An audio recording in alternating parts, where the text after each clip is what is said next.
ગામ હતું ને એમાં એક ભરતારામ સાધુ સિદ્ધ સાધ્વી ગામની અંદર હતા કે ગામને ગોંદરે સરસ મજાનો સત્સંગ થાય, સત્સંગ પૂરો થાય એટલે બધા પગે લાગીને જાય.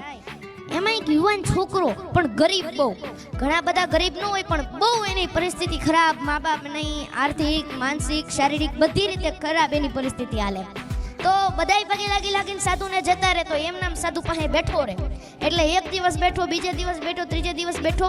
એટલે સાધુએ પૂછ્યું કે ભાઈ તું અહીંયા કેમ બેસે છે? એટલે ઓલા વ્યક્તિએ જવાબ આપ્યો કે ગુરુ, સવારથી સાંજ સુધી મહેનત કરું છું, પરસેવો પાડું છું, પણ સાંજે ખાવાના રોટલા થતું નથી. પણ ગુરુ દયાળુ બહુ હતા. આંખ બંધ કરી ઈ માણાનું પ્રારબ્ધમાં નજર નાખી. એટલે એનું ભાગ્ય હોય ને ઈ જોયું. ભાગ્યમાં તો દેખાણું કે એની તો આખી જિંદગી દુઃખમય છે. પણ સાધુ હતા બહુ દયાળુ, કરુણા ભાવવાળા. એટલે આંખ ઉગાડીને કીધું કે ભાઈ તારી તો આખી જિંદગી દુઃખમય છે, પણ જા 5 વર્ષ સુધી હું તને સુખી કરી શકું. 5 વર્ષ.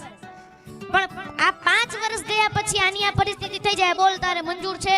એટલે ઓલા ગુરુએ કીધું કે જો પાછો આ સુખ મળ્યા પછી દુઃખ વહમું લાગશે એટલે વિચાર કરીને કેજે.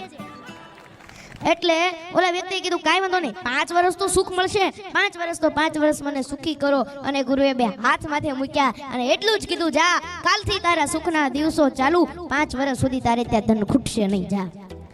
અને જેવો જ ઘરે આવ્યો બીજે દાડે એને વિચાર આવ્યો કે આ ઘરની અંદર વાસણો જરા કેવા વધારે છે, લાઈન વેચી દઉં, વેપાર કરું. કોઈ સાધુના આશીર્વાદ ફળી જાય ને તો કઈ પૈસાનો ઢગલો નથી કરી જતા, એ બુદ્ધિમાં ક્લિક થાય. અને બુદ્ધિમાં જે ક્લિક થાય ને એ સાચી પડે. ભગવાન બુદ્ધિ પ્રદાતા છે, ધન પ્રદાતા નથી. ખાલી રામ રામ. અને પછી એનો ધંધો એવો આવેલો કે અબ્બલ ને ત્રબલ ને એવા નાણાં આયા કે માણા આગળ પાછળ ફરવા જ મળ્યા. અને નાણાં આવે એટલે માણા આવે. આવે કે નહીં આવે?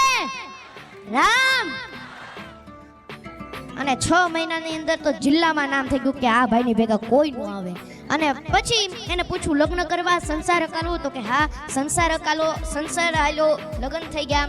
અને પછી તો એને વિચાર્યું કે હું બધું લઈ લઈશ, બંગલા કરીશ, જમીન કરીશ, ગમે તે કરીશ, પણ 5 વર્ષ પછી બધું વહી જ જવાનું છે ને, લાઈન થોડું પૂન ભેગું કરી લઉં.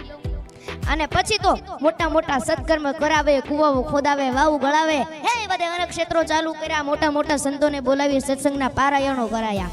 અને 5 વર્ષ પછી ઓલા સાધુ સિદ્ધ સાધુ ફરતા ફરતા પાછા ગામમાં આવ્યા. આખું ગામ ભેગું થયું. અને ઓલાને તો ભાઈ આ ગુરુ ફળાતા દોડતો આવ્યો અને ધૂળમાં દંડવટ કરવા માંડ્યો.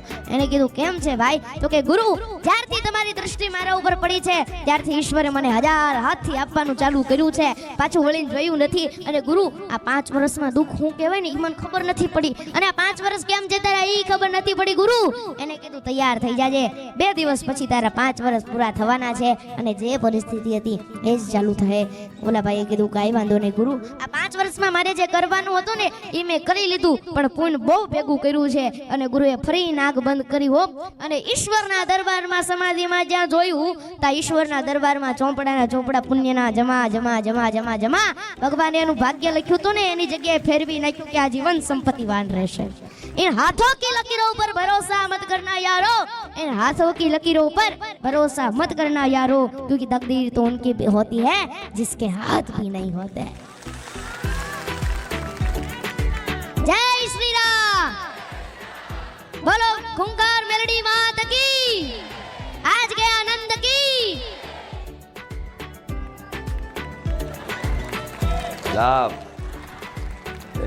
ખૂબ સરસ, ખૂબ આનંદ થયો મન માતાલ.